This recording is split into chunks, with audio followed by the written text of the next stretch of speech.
The white smoke rises. A hush blankets St. Peter's Square. Millions of believers around the world pause in anticipation. The Catholic Church has chosen its new shepherd. After weeks of speculation and prayer, the College of Cardinals has made its decision. Cardinal Pietro Parolin has been elected as the 267th Pope, a leader tasked with guiding the Church through turbulent times. This is no ordinary appointment. It is the continuation of a legacy spanning over 2 millennia. In an era of global uncertainty, his leadership will shape the future of the faithful. Within the sacred confines of the Sistine Chapel, the papal conclave unfolded under a veil of secrecy. 137 cardinals, each a steward, of the Church gathered to determine its next leader. The weight of history and responsibility was palpable in the air. The process adhered to centuries-old tradition. Cardinals, sworn to absolute silence, disconnected from the world outside. No phones, no internet, only their faith and the will of God to guide them. Each ballot cast carried a whispered prayer. Black smoke signaled uncertainty, but then at last, white smoke billowed from the chapel chimney. The world exhaled. Habemus Papam. A new pope had been chosen. Before the conclave, speculation was rife. Cardinal Luis Antonio Tagle of the Philippines, admired for his compassion, was a strong contender. Many hoped he would become the first Asian pope. Cardinal Peter Turkson of Ghana, a champion of social justice, represented another path forward. Could he be the bridge between North and South? Cardinal Péter Erdő of Hungary, a conservative theologian, was also seen as a unifying figure in a divided church. Yet the election of Cardinal Pietro Parolin was unexpected. His rise, though unforeseen, signified a turning point for the Vatican. Born in 1955 in Schiavon, Italy, Parolin's upbringing was modest. His small-town roots instilled in him a deep sense of faith and service. Drawn to theology from a young age, he dedicated his life to the Church and quickly ascended through its ranks. Parolin's expertise in diplomacy set him apart. As a seasoned negotiator, he played a pivotal role in delicate discussions with China and Iran. His tenure as the Vatican's Secretary of State under Popes Benedict XVI and Francis cemented his reputation as a skilled mediator.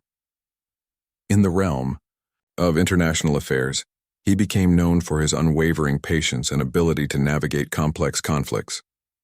Parolin's leadership style contrasts with that of many of his contemporaries. He is not one to seek the spotlight.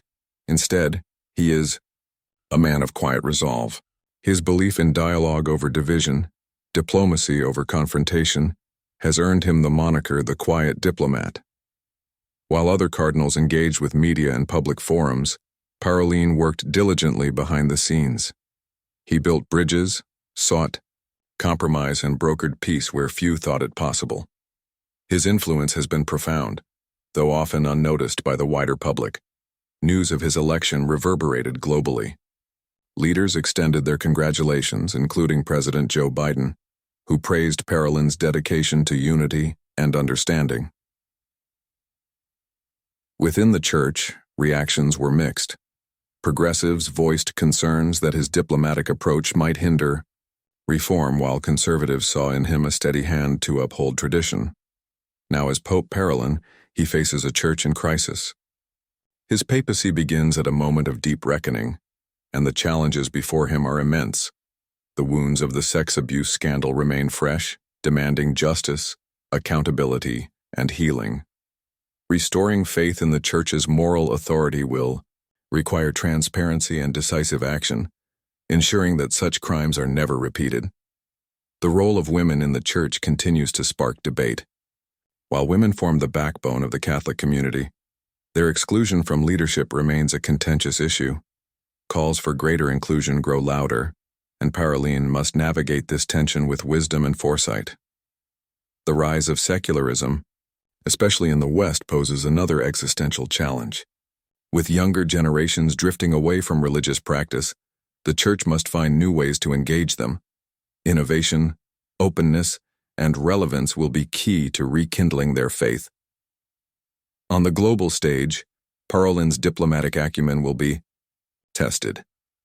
His experience in international negotiations will be invaluable as he seeks to foster unity within the Church and build bridges with world leaders. His mission is clear: to promote peace, understanding, and the teachings of the gospel in a world fraught with division. The Catholic Church, though ancient, has endured by evolving with the times. The Second Vatican Council was a moment of transformation in the 20th century. Today, Pope Papal faces a similar crossroads. Will he lead the Church into a new era of reform, or will he uphold the traditions that have defined it for centuries? The course he chooses will shape the Church's future for generations. The legacy of a pope is never written overnight.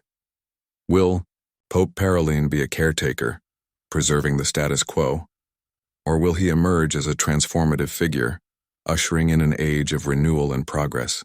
Only time will tell. For now, the eyes of the world rest upon him.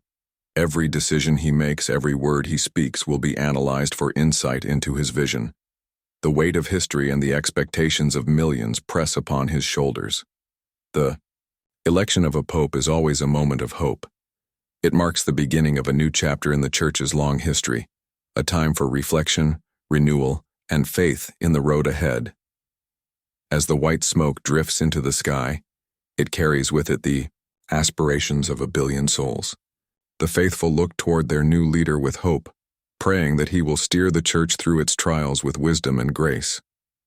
The journey ahead will be demanding, but with faith and courage, Pope Papal has the opportunity to lead the Church into a future filled with promise and light.